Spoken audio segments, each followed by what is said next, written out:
আসানসোল বিহারীনাথের উদ্দেশ্যে রওনা হলাম স্টেশন। চলে এসেছি, এখান থেকে ট্রেকার ধরে যাব হচ্ছে বিহারীনাথ। জানো বিহারীনাথ, জয় বিহারীনাথ বাবা। পাহাড়ের থেকে জলটা আসছে। হ্যাঁ হ্যাঁ, আমার সবকিছু ঝর্ণা জল দিয়ে হয়। কি বিহারীনাথ পাহাড়। হ্যালো বন্ধুরা, আমরা নতুন জার্নি নিয়ে চলে এসেছি। এখন আমাদের যেতে হবে হাওড়ায়। হাওড়া থেকে আমরা ব্ল্যাক ডায়মন্ড এক্সপ্রেস ধরলাম। 6:15 ট্রেনটি ছাড়ে হাওড়া থেকে। আমরা যাব আসানসোল। আর ইন্ট্রো দেখে তোমরা বুঝতেই পেরে গেছো আমরা কোথায় যাচ্ছি।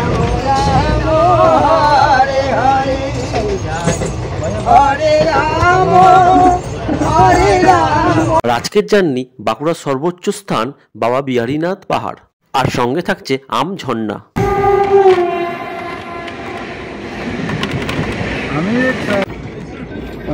হবে না বড় বড়।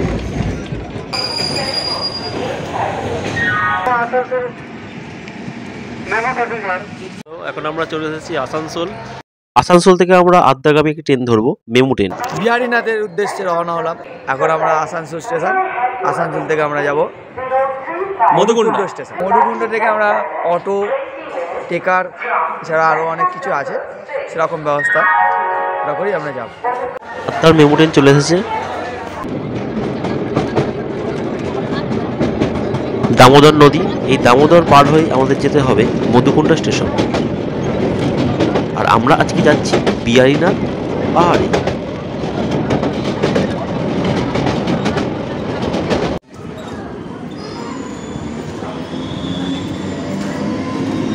চলে এসেছি মধুকুণ্ড স্টেশনে। এখান থেকে আমরা টেকার বা অটো ধরে চলে যাব বিহারীনাথ পাহাড়। আমরা এখন মধুকুণ্ড স্টেশনে চলে এসেছি। এখান থেকে ট্রেকার ধরে যাব হচ্ছে বিহারীনাথ পাহাড়, পুরুলিয়ার ভাবড়া ভাজা। স্টেশনের পাশ থেকে আমরা একটি অটো রিজার্ভ করলাম 200 টাকায়। দূর থেকে আমরা দেখতে পেলাম বিহারীনাথ পাহাড়, সত্যি অসাধারণ। আর সেই টপেই আমরা উঠব। এই পাহাড়টি হচ্ছে বাঁকুড়া জেলার সর্বোচ্চ পাহাড়।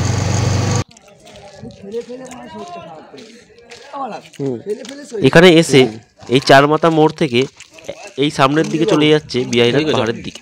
আর এর আশেপাশে আছে হোটেল অনেক, আপনারা বুক করে আসতে পারেন বা এসেও বুক করতে পারেন। এটি হচ্ছে পিকনিক স্পট। সামনে দেখলাম একটি বড় বট গাছ।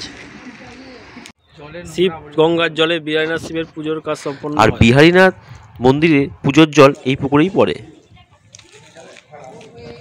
বিহারীনাথ ধামের এটি হচ্ছে মূল গেট। এই মন্দিরটি চারিদিকেই অসংখ্য ছোট ছোট মন্দির আছে। এটি বিহারীনাথ বাবার মন্দির।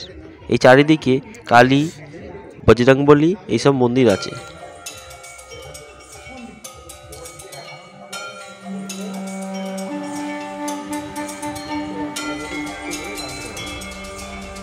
মন্দিরগুলোর চারিদিকে বিভিন্ন রকম সুন্দর ভগবানের বিভিন্ন জীবনী এখানে কারুকার্য করা আছে। খুব সুন্দরভাবে বানানো, চারিদিকটা সাজানো।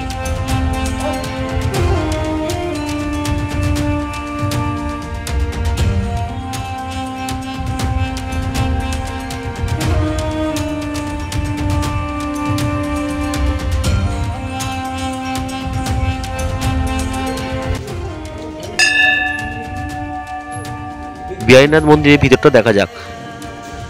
এই মন্দিরের ভিতরেও সুন্দর কারুকার্য করা আছে।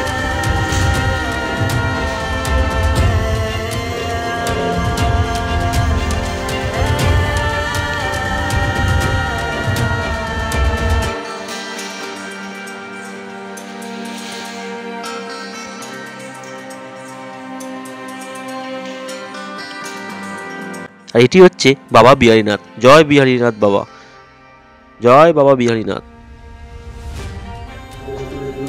পুজো চলছে, সামনেই পুরোহিত আছে। আপনারা স্বল্প মূল্যে পুজোর সামগ্রী কিনে এখানে পুজো দিতে পারেন।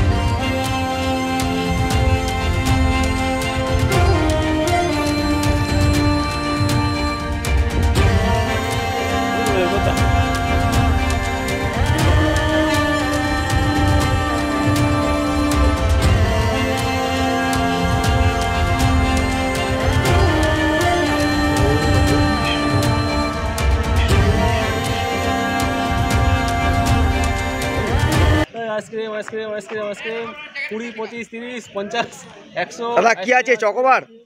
রয়্যাল চকোবার আছে, চকোবার চুষে চুষে খেতে হবে। চুষে চুষে খেতে পারছে। চুষলেই রস, চুষলেই।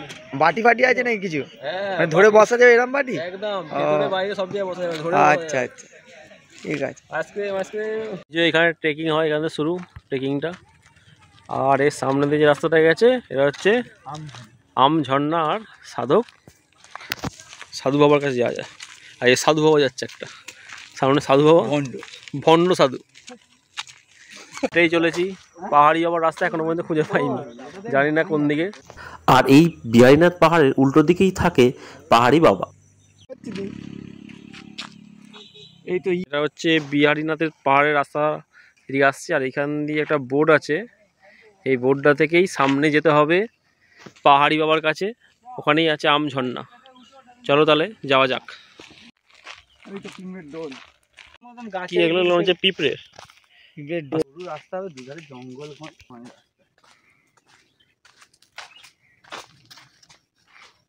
লাল মাটি রাস্তা, এটাই পাহাড়ি বাবার যাওয়ার রাস্তা।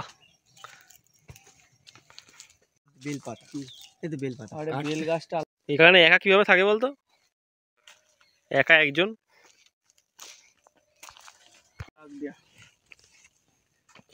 এরকম উপরে উঠতে হবে পাহাড়ি বাবার কাছে যেতে গেলে।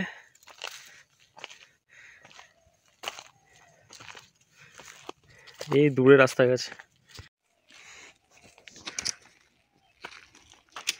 চলো চলো চল চল তাড়াতাড়ি।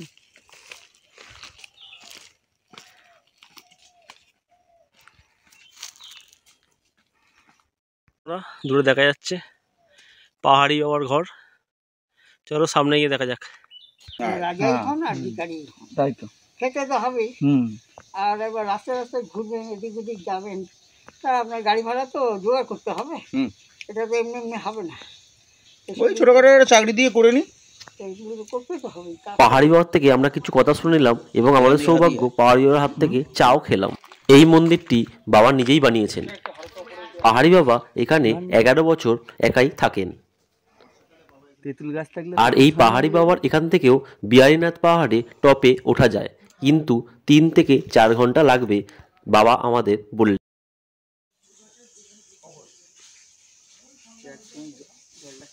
এটা হচ্ছে আম ঝর্ণা, সারা বছরই এখান থেকে জল পড়ে, পাহাড়ের থেকে জলটা আসছে।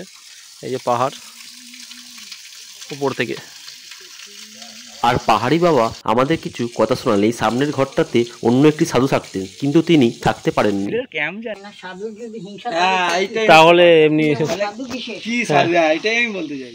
সাধুর যদি হিংসা থাকে তো সাধুর মনে কিছুই থাকবে না, তবে লোভ পাপ কিছুই থাকবে না, যদি চাওয়া পাওয়া তো শেষই না হলে থাকবে, সাধু হলে কি করে? তাই তো। যার নাকি চাওয়া পাওয়া শেষ হয়ে যাবে তখন সে সাধু হবে, আর চাওয়া পাওয়া থাকলে আবার সাধু কি?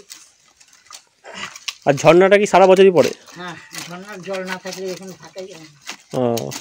জলটাই তো এখানে মেন ফ্যাক্টর। তাহলে আপনার সব কিছু ঝর্ণার জল দিই? হ্যাঁ হ্যাঁ, আমার সব কিছু ঝর্ণার জল দিয়েই হয়। পাহাড়ি অবস্থা কেমন লাগলো? পাহাড়ি বাবা একদম সঠিক উত্তর দিয়েছে। শ্রীরামকৃষ্ণ নিয়ে অনেক কিছু বললেন, উনি সত্যিই ভালো। মানে শ্রীরামকৃষ্ণ যে সত্যিই আমাদের মানে সমস্ত বাবাদের আর কি, মানে একটা মানে সাধনার যে একটা বড় মানে স্তম্ভ আর কি, যেটাকে বলে, যাকে নিয়ে আর কি সাধনা, যাকে নিয়ে সাধনা করা যায় আর কি। মানে ঠাকুর শ্রীরামকৃষ্ণদেবকে করা যায়, কিন্তু প্রভুপাদের কথাটা নয়। প্রভুপাদকে যে বলছে, প্রভুপাদে অনেক বই ফই লিখেছে ঠিক আছে, কিন্তু শ্রীরামকৃষ্ণদেব যে বলছে এটা ঠিক। সত্যিই শ্রীরামকৃষ্ণদেব এটা একটা পবিত্র একজন মানুষ। পাহাড়ি বাবাকে দেখা আমাদের শেষ, আমঝর্ণাও দেখে নিয়েছি। কালকে আমরা দেখব কি বিহারীনাথ পাহাড়, ওটা পুরোপুরি আমরা উপরে উঠবো ট্রেকিং করে।